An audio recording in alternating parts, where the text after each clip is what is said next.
warahmatullahi wabarakatuh. Salam sejahtera untuk kita semua.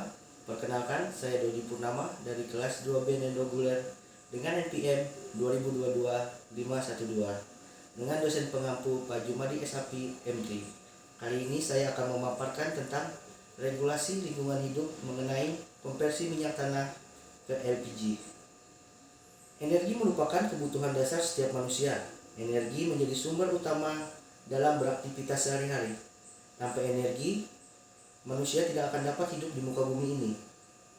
Demikian juga dengan sumber-sumber energi lain yang berperan penting dalam hidup manusia.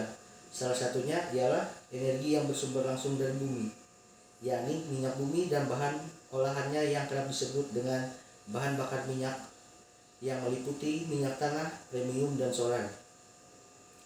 Tentunya menjadi sebuah pemborosan besar jika pemerintah terus-menerus mengalokasikan APBN untuk beban subsidi untuk minyak bumi, khususnya subsidi minyak tanah yang terus membesar.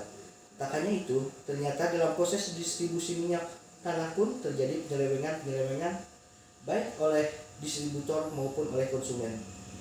Jumlah kasus penyelewengan ini telah menyentuh angka 35% sampai 40% produk minyak tanah yang didistribusikan. Penyelewengan ini memberikan keuntungan finansial pada beberapa pihak, baik personal maupun institusi. Kenaikan minyak di dunia yang cenderung tidak stabil juga akan meresahkan masyarakat Indonesia, sehingga kondisi sosial pun menjadi tidak stabil. Khususnya minyak tanah sangat besar di Indonesia. Saat harga minyak dunia naik, harga minyak tanah yang dijual di masyarakat akan naik sehingga masyarakat harus mengeluarkan uang lebih untuk membeli bahan bakar. Secara tidak langsung, hal tersebut akan berdampak pada penurunan daya beli dan kesejahteraan masyarakat.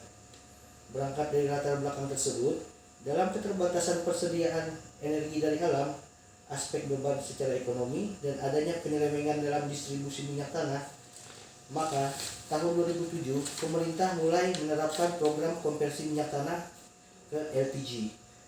Tujuan dari pengalihan minyak tanah ke LPG ini antara lain diversifikasi pasokan energi untuk mengurangi ketergantungan terhadap BBM, khususnya minyak tanah, mengurangi penyalahgunaan minyak tanah bersubsidi, efisiensi anggaran pemerintah dalam kaitannya dengan pemberian subsidi, serta menyediakan bahan bakar yang praktis dan bersih untuk rumah tangga dan usaha mikro. Program konversi minyak tanah ke LPG ini dilaksanakan dengan dasar hukum Undang-Undang Nomor 22 Tahun 2001 tentang minyak dan gas bumi. Kedua, Peraturan Presiden Nomor 5 Tahun 2006 tentang kebijakan energi nasional. Ketiga, Peraturan Presiden Nomor 104 Tahun 2007 tentang penyediaan, pendistribusian, dan penetapan harga LPG tabung 3 kilo, serta Peraturan Menteri SDM Nomor 26 Tahun 2009 tentang penyediaan dan pendistribusian LPG. Salah satu goal terbesar yang ingin dicapai ialah terwujudnya energi primer yang optimal pada tahun 2025, yaitu peranan minyak bumi menjadi berkurang dari 20% dan peranan gas bumi menjadi lebih dari 30% terhadap konsumsi energi nasional. Diharapkan konsumsi minyak tanah yang semula 9,9 juta kiloliter dapat turun sampai 2 juta kiloliter. Adapun sasaran konversi untuk tahap pertama ialah rumah tangga dan usaha mikro yang masih memasak dengan bantuan minyak tanah serta belum memiliki kompor gas.